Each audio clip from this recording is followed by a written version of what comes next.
Can you comment on rumours that Luke Ayling and Klitsch might be leaving the club? Yeah, so obviously Luke Ayling and Klitsch, they both still want to leave the club. If clubs bid for them, I'm not going to stand in their way. If it's a good bid, I'm not going to stand in their way. I'm not going to sell them for a cut price. You know, they're valuable assets to the club, but if they want to leave, the bid is good. I'll probably accept it. What do you think, Andre? Anything? Nothing? No comment from Andre. Okay, any other questions? Yeah, just one more. Will you be streaming tonight? Yes, I will be streaming tonight at 7pm over on twitch.tv/TomFM. The more the merrier. Come along. We'd love to see you.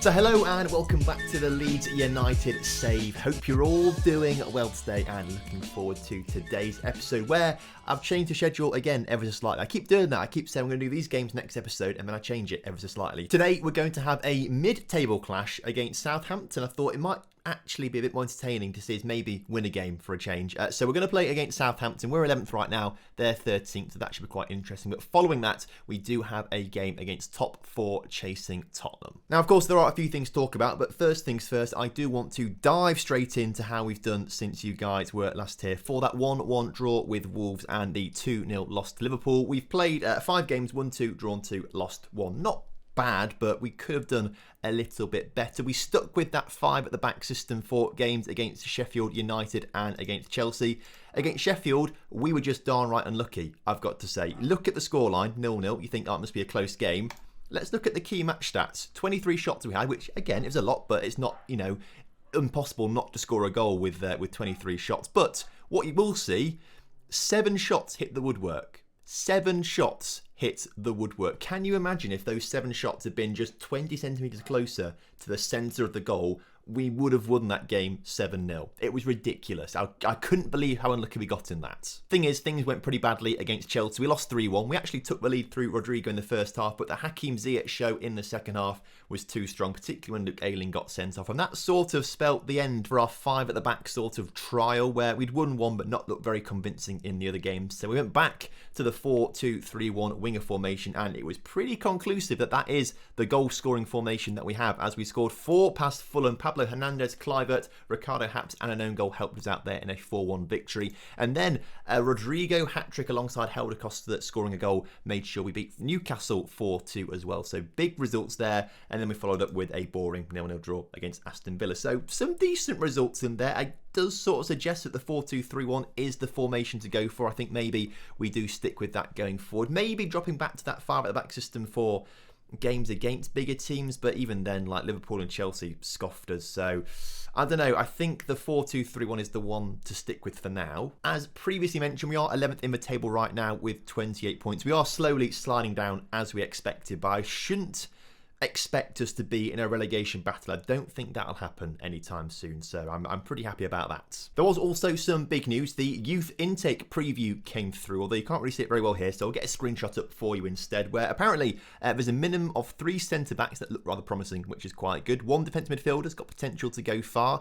We've got a top prospect in the centre of midfield. 2 forwards are considered to be fine prospect. We've got a good striker from Leeds, and it's a terrific group of players, potentially a golden generation for the club, which is absolutely fantastic. So if you want to get your name in the game, check out the Patreon down below. Links to all of that in the description. And obviously, if you subscribe to a certain level on there, you can get your name in the game. So if you want that, it's down there. All the support on there helps the channel grow and it expands things, and it's great. So if you want to get involved, all down there. So feeling pretty confident after this came through, I thought I'd go to the board and try and get a few youth upgrades ready for next season's crop of players. And it started off pretty well, I must say. I asked if we could improve our youth level, which basically means getting better youth facilities, and the chairman came back to me and said, yes, that sounds great. Request granted. Brilliant stuff. I then went to go and ask him if we could improve our youth recruitment, and again, he said, yes, that's absolutely fine. We will improve our youth recruitment, but apparently junior coaching is just off the table. Not only are we underperforming this season, but we're also in our worst run of form to date. Request denied. No idea how it's suddenly gone from, yes, we'll spend money to, nah lad, you've been terrible all season, we're not doing anything. I don't quite understand where that's come from, particularly when we are predicted to come bottom of the table. If you have a quick look at the season preview, you can see we are predicted to come 15th now, actually. That's changed a little bit. It was 18th that we saw in the first episode, but I guess it does change a little bit. Either way, we are performing above 15th place in the table right now, which I'm very happy with. And if we go to the club info, or no, it's the 5-year plan. All we have to do is avoid relegation. We're doing that. So I'm not entirely sure why he got so cross with me after that. Maybe I just pushed my luck trying to get too much money for too much stuff, but it was a very weird response. Obviously, you will have seen in the press conference, Luke Ayling and Klitsch both still want to leave the club. I'm not going to stand in their way if they want to leave the club, but it's got to be for a decent offer, I think. And as we are on the 29th of December right now, heading into January, I suspect we probably will get a few bids coming in. So this could be the last time you see them. Maybe say goodbye. Right, getting into today's fixture against Southampton, we are going to go back to the 4-2-3-1 clip. It has seemed to work pretty well for us. So of course that means Casilla in goal with a usual back line of Haps, Gabadol, Koch and Pastelak. Elena and Phillips maintain that midfield partnership, although we have been playing a fair bit of Shackleton and a fair bit of McAlmont in between episodes as well, and they've been playing very well. As you can see from Shackleton's average rating, last 5 games are 7.2, overall a 7.1. It's pretty decent from him. We've got Costa this time starting on the left and Cliver on the right. We had them the other way round earlier on the season. Maybe it's time to swap them over and just see if they can do something slightly different. So that's what we'll try.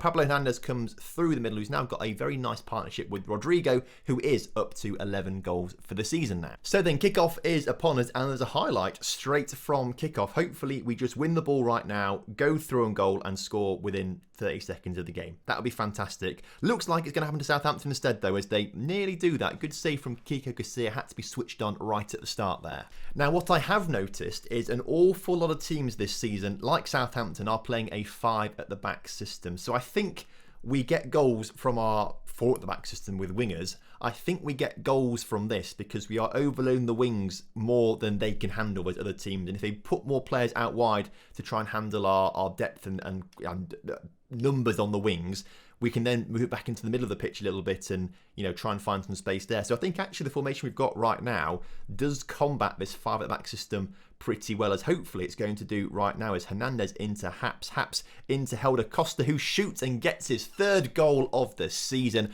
Fantastic way to open up the scoring right now. Well in, lads. So as I was saying, they are actually playing quite narrowly with this back 5, but we can overload the wings a little bit where they're not quite, not as many people are out wide for the 5 at back system teams. I felt like I made a mouthful of that. I said all sorts of words there that I wasn't quite sure I was going to say. Basically, what I said before, you just kind of saw it in practice a little bit there in the lead up to that goal. Completely forgot as well, we've not set a likes target for today's video, so if you're still watching, make sure you do drop a like on the video. 125 is what I think we'll set the target to today. That's what I'm feeling. If we can get that, that would be amazing, as Pablo Hernandez puts us 2-0 up, not 3-0 up. It's his 3rd goal of the season, puts us 2-0 up in the game. And if that free kick isn't worth clicking the subscribe button, I don't know what is. Do it now. Please, obviously, I'm polite. Please press the subscribe button. But a very good first half. We have limited Southampton to just the 1 shot. I think we're going to walk home with a victory here today, which has not happened for a little while on an episode. Should not have said that right at half time, because Southampton on the ball right now, though we do manage to clear it, and hopefully we can gather a 3rd goal, which would be fantastic. Justin Cliver waiting on the far side. We've not...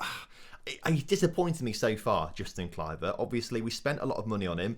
In past experiences, he has been very, very good for me as a footballer, but I guess it's just taken him a little bit of time to settle and develop here at Leeds. It's taken him a bit longer than what I'm used to when I've used him in the past. So hopefully we'll get some good performances out of him sooner rather than later, but he's not had the best of starts to life here in the Premier League with Leeds United. Helder Costa's shot is collected, well, not collected, pushed over by the kid. Why did I say collected? That's the complete opposite of what he did. Words are failing me right now, or I'm failing words, one of the two. I'm not doing a great job really, am I, right now? Is Shane Long's shot. It was fine, it's only Shane Long, he's never going to score a goal, so I was pretty confident in that. We've got a corner at the other end of the pitch though, which Rodrigo heads straight in towards Angus Gunn's chest. He's collected that one, that's what he's done, he's collected that. Not what tipping over the bar that he did earlier on when I said he collected it. What am I on about? Need to just calm down, Tom, all right? Get your head... In fact, maybe Shittigel should take over. Just get Andre on instead. He didn't say anything in the press conference. Maybe he's sort of waiting to just burst on the scene right now. Imagine how mental that would be if I actually got the actual real-life Shittigel on this channel. and he just did an episode for us. Imagine how mental that would be. And you guys get to find out how mental that is right now, because here he is. I'm going to get up, and I'm joking. It's not happening. I wish it was, but it's not. I don't know what I'd actually say to him if I actually met him, as Leeds have just scored a goal. I'm doing it again. I've just had Leeds score a goal. It's Southampton scoring a goal. What am I doing? I'm getting words wrong, mixed up all over the shop today. But I don't know what I actually would say to Chitty Joe, other than just sorry, probably. That's probably the main thing I should say. Just sorry for just, I don't know, dragging you through the mud on this channel probably a little bit with just constant love and affection, but it's a bit weird, isn't it? Let's just stop talking about Chitty Gel and just appreciate the 12th goal of the season for Rodrigo. As Helder Costa put it into him at the near post. It's a great goal. I'm pretty confident we're going to win this game now, particularly that we're going to take Calvin Phillips off for Shackleton and McCalmont on for Elena. Easy stuff. We're going to win this game. And as the clock ticks down, looks like we are going to be winning this one 3-1. Fantastic stuff. Boosts us up to 9th in the table after 20 games played. So literally just over halfway through the season. To have 31 points at just over halfway through the season is fantastic for a newly promoted side. Doing much better than West Brom and doing much better than Fulham as well, which I would predict to happen in real life as well, actually. So pretty happy with that. I don't think we'll be anywhere near a relegation battle. Equally, I don't think we'll be anywhere near the top sort of 7 things as well. I know we're only 2 points off right now, but there's another whole half of the season to go. I think it's more likely we'll be around the sort of, like I said last episode, 9th to 14th range. And of course, for every win against a team like Southampton, you've got to play Tottenham Hotspurs and probably get battered. Although we did beat them earlier on in the season 1-0, so maybe not a battering. So as the calendar clicks over to the 1st of January, Alioski has left the club, a fan favourite. Fans not very happy with that one, but he wasn't playing games, wasn't ever going to play games for us, and to get £9 million for him is a good deal for us, I must say. So I'm happy that we've got a good bit of money for him. I think that's a decent transfer for us, but I do appreciate that the fans aren't very happy that he's gone. Ideally, this transfer window, I am going to be looking for another centre-back, probably, and anywhere else that could sort of, you know, improve on a little bit. We haven't got much transfer budget, so a centre-back is the main thing I'm looking for, basically. But given how well we played against Southampton, most of the first team looked pretty fresh. Apart from past like 89%, let's give Luke Ayling one last go to see if he can impress us and try and cheer up a little bit because he's very unhappy. Let's give him a go and potentially a sending off, potentially a rejuvenation to his Leeds career, but we'll see how he does against Tottenham for today's second game. So kickoff is upon us and we beat Tottenham 1-0 using this current formation earlier on in the season.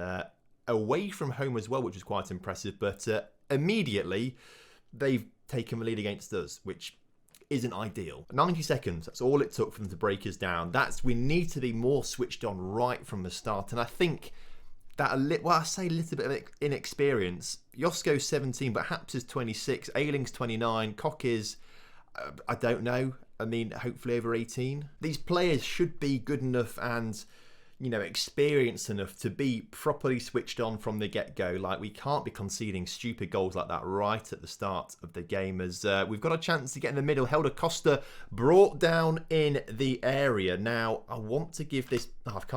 it's gone through very quickly. I was going to try and click the change button there to give it to Justin Kluivert to maybe give him a bit of encouragement, but instead it's going to be Hernandez taking the penalty. Pablo Hernandez. He steps up and Lloris saves it. A long afternoon coming, I think. Annoyingly, we're the ones with more possession and more shots as it stands right now. So we are technically playing better, I would say, than Tottenham right now. But Ayling with a chance to do something clever gets it into Helder Costa, and it's a great save from Lloris, to be fair.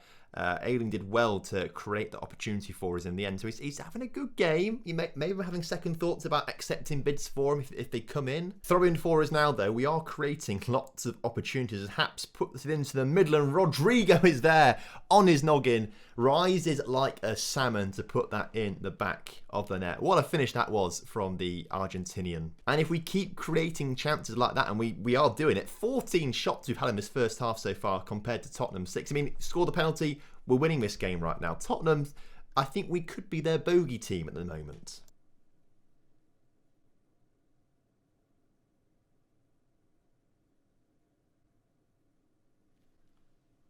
Oh, I wasn't even looking. I was looking at my phone that time. Josko has just got his first goal for the club.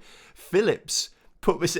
I'm just annoying, isn't it? Should be paying more attention, Tom. I've not been very professional today. Getting words mixed up, looking at my phone when I should be watching my screen, miss a goal because of it. It happens quite often, actually. As well, I've not missed that one, have I? Is that offside or anything like that? I don't think it is. I'm clinching to straw. What I'm trying to say, Tom. Just not great with words today, are we? You'll have to forgive me. I do apologise. Don't know what's wrong with me. Don't know what's wrong with me.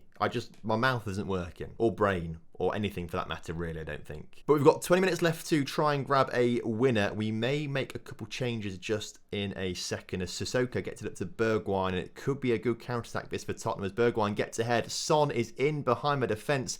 Gets the ball to the middle and Harry Kane turns that 2-1 lead we had into a 3-2 deficit right now. You hate to see it. Pablo Hernandez not really recovering from the penalty miss. Elena will go into the attacking midfield then and we'll take Hernandez off for Jamie Shackleton. Tempted to bring Tyler Roberts on, but I'm not sure if he'll change this game hugely. Helder Costa off you come, Jack Harrison on. We'll leave it for now, but Tyler Roberts might come on shortly. I think one of the big issues we have here at Leeds is we don't have a great set of backup strikers. I mean, we've got some very young ones that will be great in a few years' time, but when we need a goal in situations like this, or 2 goals in situations like this, and Rodrigo perhaps, may have got a goal already but isn't, firing on all cylinders, we've not really got anyone strong to sort of bring in otherwise. So that's something that maybe we could look to try and rectify this transfer window as well. It's a good goal from Kane. Feel a bit cheated by that, to be fair. I mean, we have had more possession. We've had double the amount of shots Tottenham have had. I feel like clear-cut chances, it's the same. Half chances, we've had 4 of them. And again, we spoke about this earlier on in the season, it's just the teams like your Tottenhams or your Liverpools or your Man Cities and your Arsenals and your Man Uniteds, they don't need as many opportunities to score goals as we do.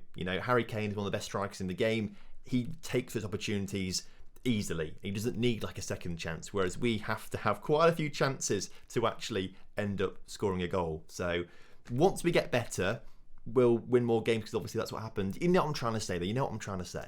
So I think overall, it was a decent episode, I think. I mean, it says disappointing collapse there. Yes, we have the lead and we lost it, but I don't think we were ever expected to sort of hold on and win that game. We've been fined 25 grand for receiving 6 yellow cards in that game for ill discipline, but Shitty Gel seems to think that it was a good thing. Apparently it shows that they get stuck in, which is fine by me. I love Shitty Gel's approach. What a boy. I think next episode will come around pretty quickly because I do want to try and do the last week or so of the January transfer window and things like that. So I think Villa and West Ham will come up next episode. And that concludes part 4 of the Leeds United Save. Thank you very much for your continued support, and obviously if you're still watching it right now, thank you for getting all the way through the video. Massively appreciate that.